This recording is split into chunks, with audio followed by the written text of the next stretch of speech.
Anda pasti pernah dengarkan soal Law of Attraction. Tapi gimana kalau ternyata ada cara lain untuk memahaminya? Sebuah cara yang bukan cuma mengubah cara kita berpikir, tapi juga bisa memperkuat iman kita. Nah, hari ini kita bakal bedah tuntas sebuah pendekatan yang akarnya justru dari keyakinan. Pertanyaannya simpel, tapi dalam banget. Emangnya pikiran kita beneran bisa mengubah kenyataan? Jutaan orang di dunia percaya banget kalau itu bisa. Dan semua ini, ya dimulai dari satu fenomena budaya yang gede banget. Ingat kan di tahun 2000-an itu booming banget buku yang judulnya The Secret. Intinya sih sederhana. Kalau kita mikir positif, punya perasaan yang baik, katanya sih alam semesta atau the universe bakal merespons dan ngasih apa yang kita mau. Wah, buku ini laku keras di mana-mana. Tapi ternyata nggak semua orang nyaman dengan konsep ini. Buat sebagian orang, ide yang kedengarannya indah ini malah bikin konflik batin yang serius. Jadi semacam tantangan langsung buat keyakinan spiritual mereka.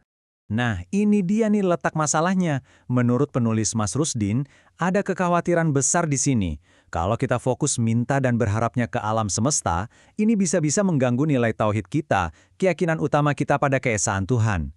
Tanpa sadar kita seolah-olah menuhankan pikiran kita sendiri atau alam semesta itu. Oke, biar kita semua satu pemahaman ya. Apa sih tauhid itu? Sederhananya, ini adalah pilar paling dasar dalam Islam. Keyakinan bahwa Tuhan itu cuma satu, yang maha kuasa dan memegang kendali penuh atas segalanya. Titik. Jadi, pertanyaannya sekarang, apa kita harus milih salah satu? Apa iman dan ide kalau pikiran bisa membentuk realita itu harus selalu berantem? Ternyata mungkin ada jalan tengahnya loh. Dan disinilah kita kenalan sama sebuah kerangka alternatif, Quranic Law of Attraction atau hukum ketertarikan versi Al-Quran.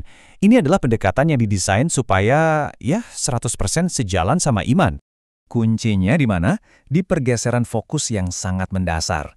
Jadi bukannya ngirim sinyal harapan ke alam semesta, kita mengarahkan semua prasangka baik kita atau asumsi-asumsi positif kita langsung ke Tuhan.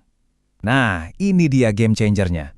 Cara kerjanya gimana? Gini nih, pertama kita jaga terus prasangka baik itu, kedua kita arahkan prasangka baik itu dengan yakin, seyakin-yakinnya tapi ke Tuhan. Terus hasilnya, Tuhanlah yang akan menggerakkan alam semesta ini. Entah itu lewat orang, lewat kesempatan atau situasi buat mendukung kita. Ingat kan kisah Nabi Ibrahim? Di situ Tuhan nggak ngomong ke Nabi Ibrahim, tapi langsung ke apinya, diperintahkan supaya jadi dingin. Nah, logikanya mirip kayak gitu. Oke, sekarang ayo kita bedah lebih dalam lagi ya. Ada dua perbedaan yang paling utama nih, yang misahin antara pendekatan konvensional sama pendekatan Al-Quran ini. Dan ini bukan cuma soal caranya, tapi juga soal tujuannya. Bedanya jelas banget. Kalau Law of Attraction yang biasa kan fokusnya ke pikiran kita dan alam semesta. Tujuannya juga seringnya buat diri sendiri, biar kaya, biar dapat status, dan lain-lain. Nah, kalau yang versi Al-Quran ini, fokusnya 100% dialihkan ke Tuhan. Hasilnya, tujuannya jadi jauh lebih besar, bukan lagi buat kepentingan pribadi, tapi gimana caranya kita bisa ngasih dampak baik buat orang banyak. Oke, teorinya udah. Terus praktiknya gimana? Nah, ada 3 teknik inti yang bisa langsung kita coba pakai di kehidupan sehari-hari. Pasti sering dengar kan afirmasi yang bunyinya kayak gini, saya adalah magnet uang atau saya menarik rezeki. Di pendekatan yang konvensional, kalimat kayak gini tuh umum banget. Tapi, ada sedikit masalah di sini. Kalimat ini menempatkan saya alias ego kita sebagai pusatnya. Nah, pendekatan Al-Quran ini mengubah total kalimatnya. Bukan lagi saya menarik rizki, tapi diubah jadi saya yakin Allah akan memudahkan jalan saya untuk, atau saya yakin Allah pasti menolong saya agar, kelihatan kan bedanya? Fokusnya bukan lagi kehebatan diri sendiri, tapi ke keyakinan penuh akan pertolongan Tuhan. Dari yang tadinya soal ego, jadi soal iman. Tapi kan kadang kita ngerasa putus asa ya nggak? Pas lagi susah-susahnya, prasangka baik itu rasanya goyah banget. Nah, buat momen-momen kayak gini, ada satu teknik khusus yang terinspirasi dari salah satu surat di Al-Quran. Namanya efek duha. Prosesnya cuma 3 langkah simpel. Pertama, ingat kembali. Coba deh ingat satu aja momen spesifik di masa lalu pas Tuhan nolongin kamu. Kedua, rasakan. Bawa lagi perasaan syukur yang dalam banget buat momen itu. Dan yang ketiga, pulihkan.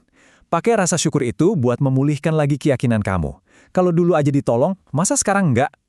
Oke, jadi dari semua yang kita bahas tadi, apa sih satu hal paling penting yang harus kita pegang dan bawa pulang?